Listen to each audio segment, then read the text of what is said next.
Supercrack Estrella presenta El Conde de Saint-Germain, un hombre que no envejece. Se cree que nació en el año 1696 y murió en 1784, pero ¿realmente fue así?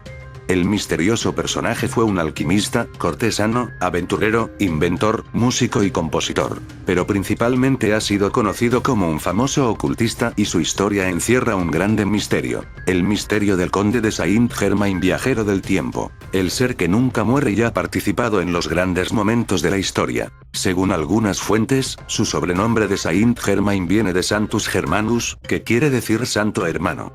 Al iniciar este artículo escribimos: se cree que ya que no existe un registro exacto de dónde ni en qué año nació, aunque algunos piensan que fue el 26 de mayo de 1696, en un castillo de los Montes Cárpatos, el país de los vampiros.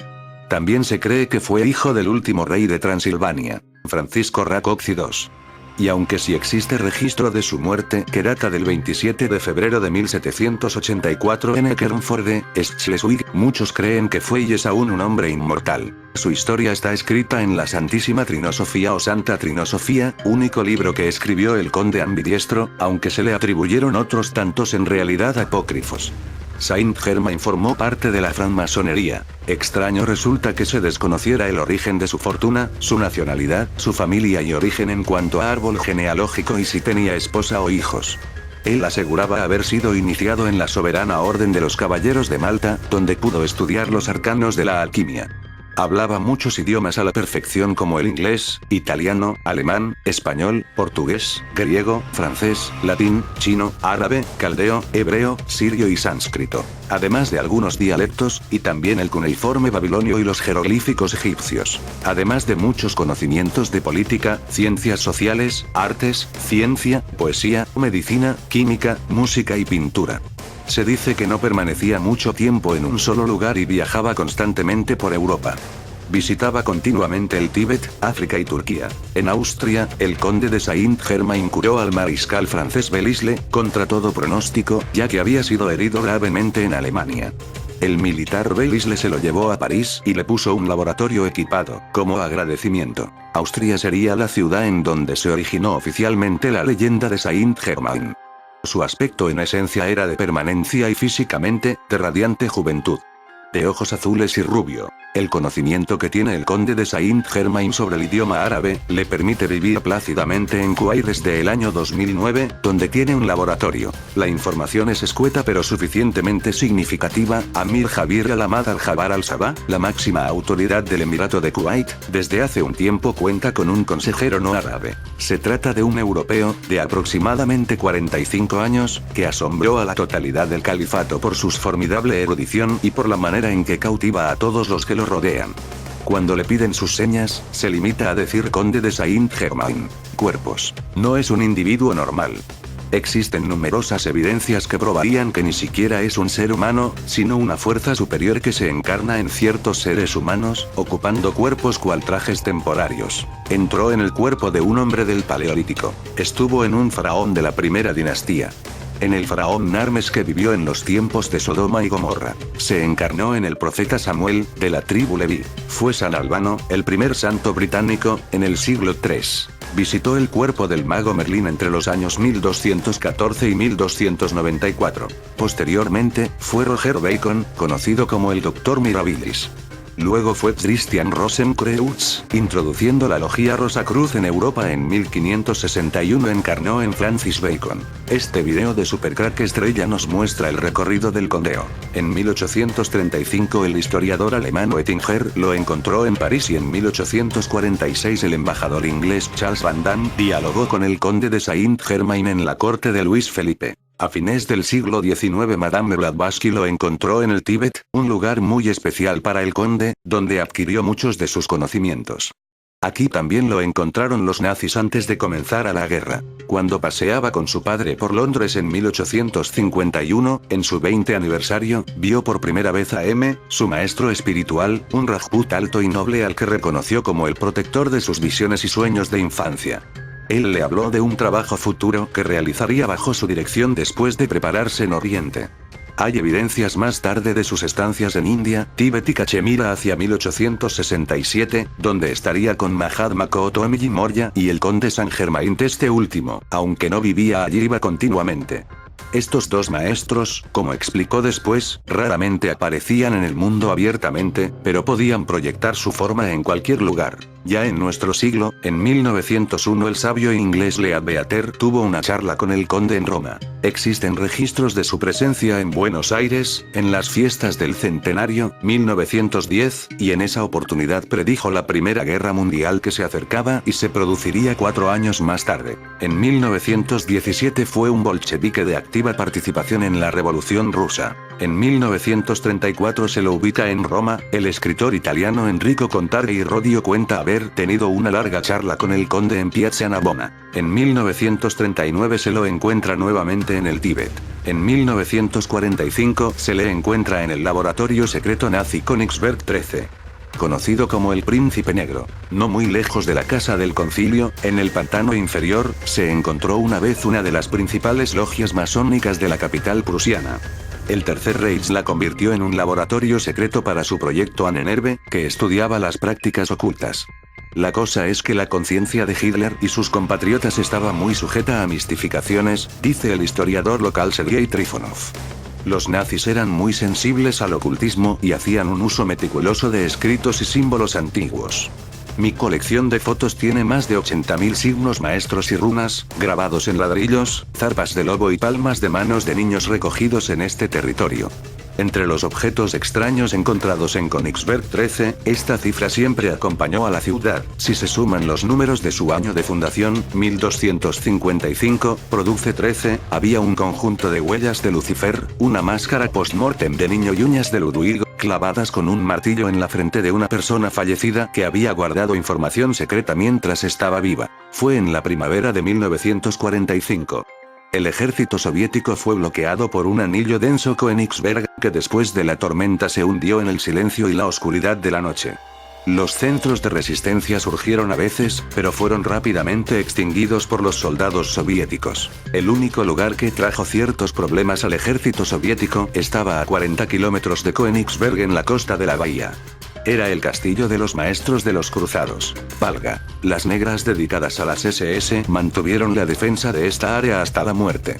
Los rusos sabían con certeza que esta categoría de fascistas no se daban por vencidos vivos, y por lo tanto lavaban los restos de la mano de obra del enemigo con poderosos disparos de artillería.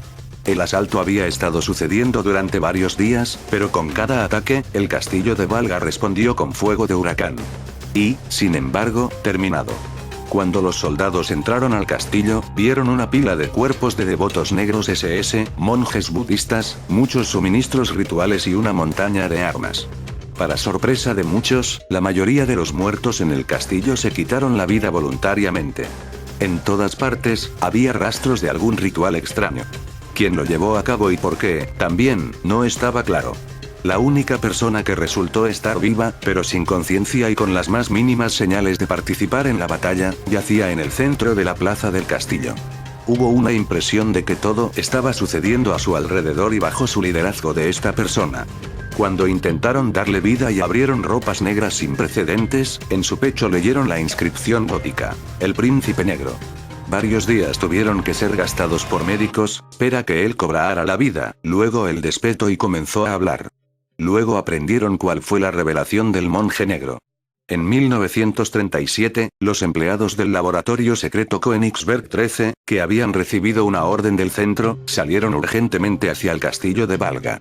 La orden fue inusual y difícil. Lograr que Hitler fuera un medio poderoso para influir en cualquier político. El más poderoso de los laboratorios de la isla de Kneipov fue al camino, a quien todos conocían como el Príncipe Negro. Edad, nadie lo conocía. El Príncipe Negro hablaba varios idiomas, era, dicen, en algún lugar del este, rubio y con poderes hipnóticos increíblemente poderosos. Todo el mundo le tenía miedo, pero lo que se decía de él se quedaba corto. Dicen que los ojos de la gente fueron derribados con los ojos de este monje negro, que el pensamiento estaba leyendo, y que cuando aparecía en sociedad, de alguna manera todo el mundo se adormeció y comenzó a latir con un pequeño temblor, dándose cuenta de que se los veía de pies a cabeza. Incluso las autoridades de Berlín prefirieron que se mantuviera alejado, en Königsberg, pero bajo supervisión y listo en cualquier momento para actuar. Y siempre brindó servicios a los políticos. Por esta razón, estaba custodiado, vigilado, pero vigilaba cada paso. Cuando la inteligencia británica solo trató de dar varios pasos, la masacre fue brutal y rápida. ¿Por qué intentó conseguirlo? Resultó que en muchas negociaciones, donde el príncipe negro participó como uno de los asistentes del Führer, la parte contraria estaba en una extraña hipnosis. Y todo fue solo a favor de Hitler. Cuando muchos se dieron cuenta de esto, el príncipe negro fue enviado a Königsberg 13 para buscar nuevas formas de influencia. El camino a Valgo no fue largo. Y los dos asistentes del príncipe negro siguieron silenciosamente a su maestro. Uno de ellos era un informante secreto de la Gestapo, y, en combinación, un cronista de los eventos de Königsberg 13. Era conocido como von Althoff. El otro es el psicoanalista militar Barón Riglo. También una personalidad notable, que contenía toda la gama de conocimientos de sanador y sanador de Ken Warburg. Pero ambos estaban bajo control total e hipnosis del príncipe negro y participaron en todos sus rituales. A la entrada de Valge von Althoff llamó la atención una luna inusual. Por alguna razón, era más rojo y más que nunca. Y el barón Rigloff incluso comenzó a mirar alrededor, sin embargo, al darse cuenta de que este príncipe negro había comenzado a encenderse. En la década del 70 forma parte del equipo de la NASA para misiones Apolo. Luego se les indica como consejero del emir de Kuwait Amir Javier Al-Ahmad Al-Jabar Al-Sabah y por último, en la actualidad, dirigiendo una escuela hermética iniciática con tendencia New Age, preparando, según afirman sus seguidores, a la humanidad para los grandes cambios que se avecinan. El fin de los tiempos. En 1975 Richard Chanfray dijo ser la reencarnación del conde de Saint-Germain, y para comprobarlo en un programa de televisión de España, llamado Directísimo, fue capaz de convertir frente a millones de televidentes y un grupo de químicos, joyeros e ilusionistas, gramos de plomo en oro. Demostrando así que era posible el tan anhelado sueño de la alquimia. El periodista, y entonces conductor de aquel programa, José María Íñigo, no podía salir de su asombro, incluso en la actualidad recuerda aquel hecho como algo increíble e inexplicable. Los químicos decían entre unos y otros, esto es imposible, pero sucedió, es más, dos joyeros, dijeron lo mismo, y se marcharon cabreados sin poder creerlo. Recuerda José María. Y es que tanto los químicos como los joyeros no pudieron determinar fraude alguno, y luego de sus análisis dieron fe de que aquello era oro puro. Pero no fue la única vez que el periodista observaba a Chanfray realizar tal transmutación, el propio conductor cuenta que antes de ese programa, visitó al supuesto alquimista a su casa en París. Allí, Chanfray le pidió hacer la prueba, tal como ocurrió durante el programa. Richard nunca tocó ni manipuló alguno de los utensilios, y grande fue su sorpresa cuando aquel plomo poco a poco fue cambiando su color y forma a la del oro. Sorprendente. Los registros oficiales de la masonería dicen que eligieron a Saint-Germain como su representante, para una convención en el año de 1785. Y luego de la toma de la Bastilla de la Revolución Francesa en 1789, la condesa d'Adhemar aseguró que tuvo una conversación con el conde de Saint-Germain, quien le advirtió a manera de profecía, sobre el futuro de Francia. En 1821, ella escribió: he visto a Saint-Germain de nuevo, lo vi cuando la reina Antonieta fue asesinada, al día siguiente de la muerte del duque de Enghien en enero de 1815, y en la víspera del asesinato del duque de Berry. La última vez que estuvo con él fue en 1820 y siempre parecía, según su testimonio, ser un hombre de 40 años de edad. Después de 1821, se piensa que Saint-Germain tuvo otra identidad. Albert de Van Damme escribió sobre un hombre que era totalmente igual al conde de Saint-Germain, conocido como Major Fraser. Con el tiempo el Major Fraser desapareció sin dejar ni rastro. Van Damme escribió: el conde de Saint-Germain se hacía llamar Major Fraser, vivía solo y nunca hizo alusión a su familia. Además fue pródigo con el dinero, aunque el origen de su fortuna sigue siendo un misterio para todos. Poseía maravilloso conocimiento de todos los países de Europa en todos los períodos. Su memoria era increíble y, curiosamente, a menudo daba a entender que él había adquirido su formación de los libros, supuestamente. Muchos me dijeron que estaban seguros de que el Major Fraser había hablado con Dante, y así sucesivamente.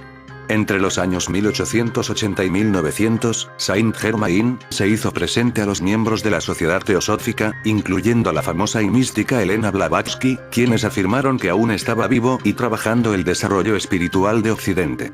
Existe una fotografía que se dice que es auténtica de Blavatsky y Saint-Germain juntos. En 1897, la reconocida cantante francesa Emma Calvé dedicó un retrato autografiado de sí misma a Saint-Germain. La aparición más reciente, de un hombre que aseguró ser Saint-Germain, fue en el año de 1972, en París. Richard Chanfray reveló que él era el legendario conde de Saint-Germain.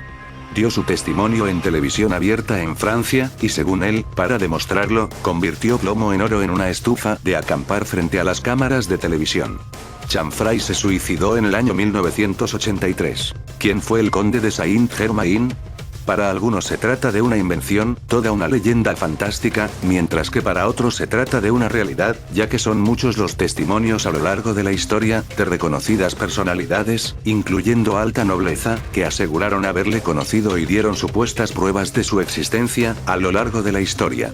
Hay incluso quienes piensan que el personaje que aún existe, es un iluminado, maestro, extraterrestre, santo o ángel y ha aportado mucho al mundo, en innumerables áreas tanto científicas, como religiosas y artísticas, con el afán de ayudar a la humanidad. El reconocido filósofo, Voltaire, dijo: Saint-Germain es un hombre que nunca muere y que lo sabe todo. De cualquier forma, si la leyenda del conde de Saint-Germain, el conde que no envejece, fuera verdadera, muchos han dejado entreabierta una puerta al desconcierto, al señalarlo en muchos otros personajes históricos aparte de los mencionados aquí, como Nostradamus, por ejemplo, lo que colocaría al personaje dentro de la historia, mucho antes de los registros con los que iniciamos el conteo en este artículo.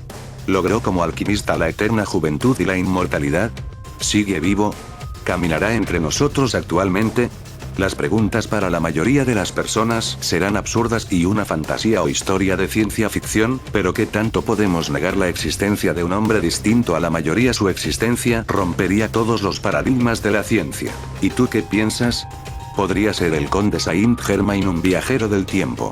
Recordemos que el lugar más visitado por él era el Tíbet. En el Tíbet circulan rumores de que los cantos de algunos monjes pueden crear un efecto antigravitatorio y levantar piedras del suelo. Este dato coincide con la antigua teoría según la cual los enormes bloques de piedra de algunas grandes construcciones de la antigüedad fueron colocados mediante poder del sonido. Ninguna de las dos historias entusiasma a los científicos, pero aún así cada vez hay más investigadores que sugieren que el sonido jugaba un papel importante en las ceremonias realizadas en los círculos megalíticos y en las tumbas. La física acústica, el estudio de los efectos físicos del sonido, demuestra que el ruido de los tambores o los cantos podían traer una resonancia o vibración muy dramática en esos lugares. Además, en condiciones de laboratorio, los físicos han conseguido desafiar la ley de la gravedad y levantar una pesada esfera de tungsteno utilizando ondas ultrasónicas. Los sonidos son vibraciones que se mueven por el aire. Los movimientos pueden ser provocados por el sonido, pero también por muchas otras causas. Creemos que sabemos en qué consisten el sonido y el movimiento, pero las leyes de la física no siempre pueden explicarlas. Entre los misterios de la Tierra, existen incontables sonidos que resuenan en el aire, extraños gritos sin origen conocido y piedras que parecen moverse por sí solas. En fin amigos de Supercrack Estrella, si el video te gustó pulgar arriba.